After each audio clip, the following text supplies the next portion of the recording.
Today our topic is the levels of organization. In order to understand the various phenomena of life, biologists study biological organization at different levels which are as follows. ठीक है, जो life है उसको study करने के लिए, उसमें different processes को स्टडी करने के लिए ये ज़रूरी है कि हम पहले ये देखें कि जो स्टार्ट हो रहा है लाइफ का वो कहाँ से हो रहा है, जिसको हम लेवल्स ऑफ ऑर्गेनाइजेशन कहते हैं. And we are going to start from lowest level to highest level. ठीक है, हम लोएस्ट लेवल स्टडी करेंगे और स्टेप बाय स्टेप जो है वो हाई लेवल की तरफ हम जाते जाएंगे. तो सबसे पहला जो लेवल है दैट इज सब एटॉमिक एंड एटॉमिक लेवल के एटम्स और एटम्स के अंदर सब एटॉमिक जो पार्टिकल्स हैं वो कौन कौन से हैं.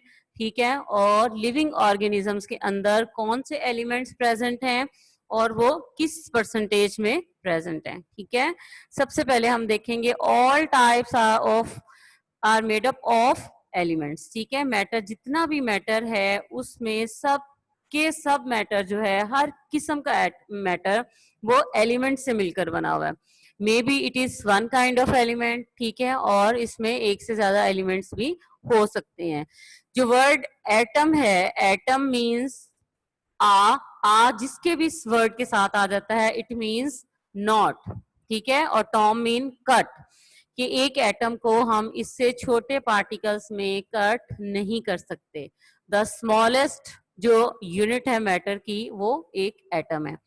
The atoms are actually made up of many subatomic particles. Subatomic particles कौन कौन से हैं? As you know that electrons हैं, protons हैं and न्यूट्रॉन्स हैं, but they don't exist separately. वो एक एटम के अंदर एग्जिस्ट कर रहे हैं. ठीक है, इसलिए अब हम उनको सब एटॉमिक पार्टिकल्स कहते हैं. जो टोटल नंबर ऑफ एलिमेंट्स है, ठीक है, जो नेचुरली अकरिंग एलिमेंट्स हैं उनमें दे आर 92. ठीक है, as I have explained in your chemistry lecture, जो हमने एलिमेंट का टॉपिक स्टडी किया था, कि टोटल नंबर ऑफ एलिमेंट्स 118 है, लेकिन उसमें से जो 92 एलिमेंट्स हैं वो हमारी नेचर में प्रेजेंट हैं. ठीक है, और उनमें से जो 16 एलिमेंट्स हैं they are called bio elements. उनको बायो एलिमेंट्स कहते हैं. बायो का वर्ड जहाँ पे भी आएगा इट मीन्स लाइफ. सो वो एलिमेंट्स जो लिविंग ऑर्गेनिजम्स के अंदर पाए जाते हैं वो 16 है. सबके सब जो हैं वो लिविंग ऑर्गेनिजम्स में प्रेजेंट नहीं है. They are only 16 elements which take part in making the body mass of living organisms. ठीक है, जो लिविंग ऑर्गेनिजम्स हैं उनकी बॉडी मास को बना रहे हैं. This is the definition of bio element. These take part in making the body mass of living organisms. Living organisms की body को वो बना रहे हैं. ठीक है, उनको हम bio elements कहते हैं. अब इन बायो एलिमेंट्स में कौन कौन से बायो एलिमेंट्स हैं और वो किस परसेंटेज में प्रेजेंट हैं. जो 6 एलिमेंट्स हैं out of 16, there are 6 elements which are oxygen, carbon, hydrogen, nitrogen, calcium and phosphorus. ठीक है, वो कितने परसेंट बना रहे हैं? 99% ऑफ टोटल मैस. जो बॉडी का टोटल मैस है उसका 99% जो है वो इन 6 एलिमेंट्स से पर डिपेंड कर रहा है. ठीक है, जो अदर 10 एलिमेंट्स हैं, ठीक है, अदर 10 एलिमेंट्स जो हैं जो सिर्फ 1% बना रहे हैं. ठीक है, 1% ऑफ बॉडी मैस मीन्स के they are present in very very small amount. बहुत स्मॉल अमाउंट में लिविंग ऑर्गेनिजम्स में प्रेजेंट हैं. उनके नाम है potassium, sulphur, chlorine, sodium, magnesium, iron, copper, manganese, zinc and iodine. Symbols are given, लेकिन आप लोगों को नेम्स भी इनके पता होने चाहिए. Now next is a pie chart is given in your book to show the percentage of these bio elements. सबसे ज्यादा जो परसेंटेज है that is of oxygen. Oxygen is 65%. ठीक है, हमारी बॉडी के अंदर जो है या लिविंग ऑर्गेनिजम्स के अंदर 65% जो है वो ऑक्सीजन प्रेजेंट है. उसके बाद जो सेकंड नंबर पे परसेंटेज है that is of carbon 18%, hydrogen 10%, nitrogen 3%, calcium 2% and phosphorus 1% and others जो 10 एलिमेंट्स हैं वो 1% बना रहे हैं, ठीक है। तो इस तरह से ये टोटल इसका पाई चार्ट है, and this pie chart is very important for MCQs. अगर आपको बायो एलिमेंट्स का शॉर्ट क्वेश्चन आता है, you will write the definition, ठीक है। यहाँ से आपने ये डेफिनेशन आपने लिखनी है, और साथ आपने एलिमेंट्स के नेम लिखने हैं कि कौन से बायो एलिमेंट्स हैं और उनकी क्या परसेंटेज है।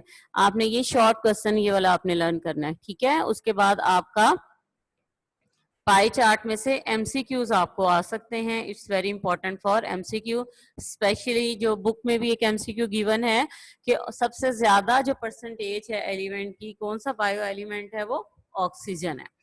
The next is definition of, एक साइड बॉक्स में आपको मॉलिक्यूल की डेफिनेशन दी हुई है।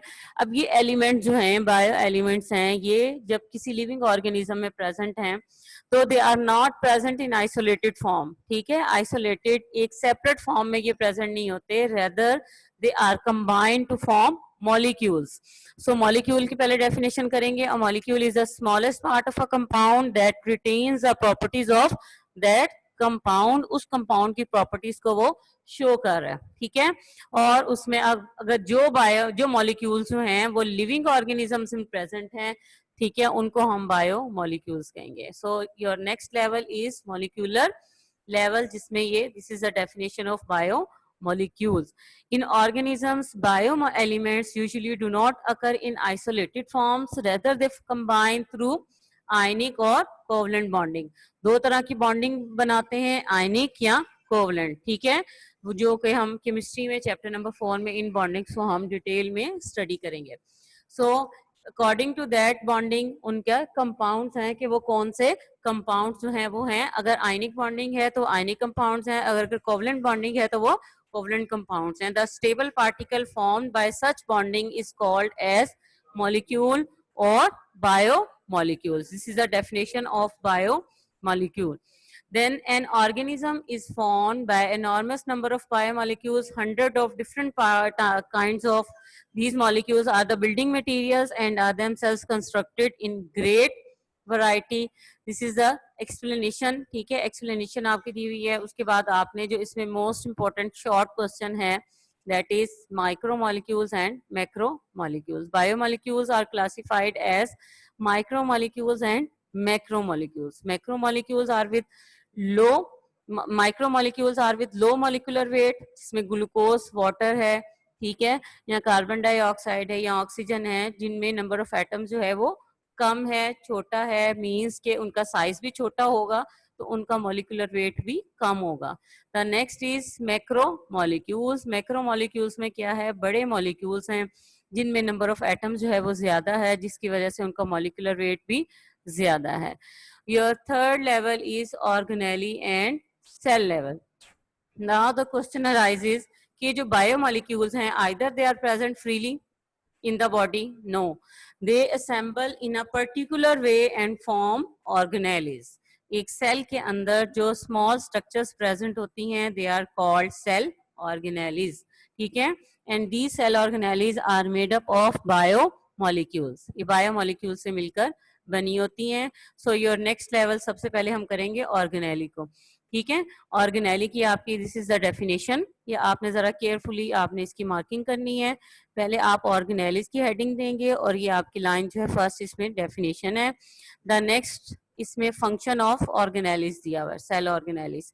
Each type of organelle is specialised to perform a specific function, ठीक है। हर ऑर्गेनेली का अपना एक स्पेसिफिक फंक्शन है, जैसे माइटोकॉन्ड्रिया हैं, they are specialised for cellular respiration, ठीक है, और उनमें रेस्पिरेशन होती है तो वो रेस्पिरेशन का ही प्रोसेस जो है वो परफॉर्म करेंगे। Then next is ribosomes are specialised for protein synthesis, उनमें प्रोटीन सिंथेसिस हो रही है, ठीक है, तो वो वही काम करेंगे जो उनको असाइन किया गया है। In this way, functions of the cells are accomplished by these specialized structures. हर एक स्पेशलाइज स्ट्रक्चर ने जो उसको स्पेशलाइज फंक्शन असाइन है वही फंक्शन जो है वो परफॉर्म करेगा, और इसको इस परफॉर्मेंस को इसमें कहते हैं division of labour within the cell, कि एक सेल के अंदर जो है वो उनका फंक्शन डिवाइड कर दिया गया है कि इस ऑर्गेनेली ने ये फंक्शन परफॉर्म करना है और इस ऑर्गेनेली ने ये फंक्शन जो है वो परफॉर्म करना है। ठीक है, तो इस तरह से ये फंक्शन ऑफ ऑर्गेनेली है। द नेक्स्ट आपने जो हेडिंग देनी है दैट इज ऑफ सेल की, ठीक है, सेल लेवल। इसी में आप उसको दो हेडिंग्स में डिवाइड कर देंगे। This is the cell level. The organelles are actually subcellular structures and when they assemble together units of life cells are formed. अब organelles कहाँ पर present हैं? These are present within the cell. तो वो assemble होकर इकट्ठी होकर एक यूनिट बना रही हैं, एक स्ट्रक्चर में प्रेजेंट हैं, उस स्ट्रक्चर को उस यूनिट को हम सेल्स कहते हैं।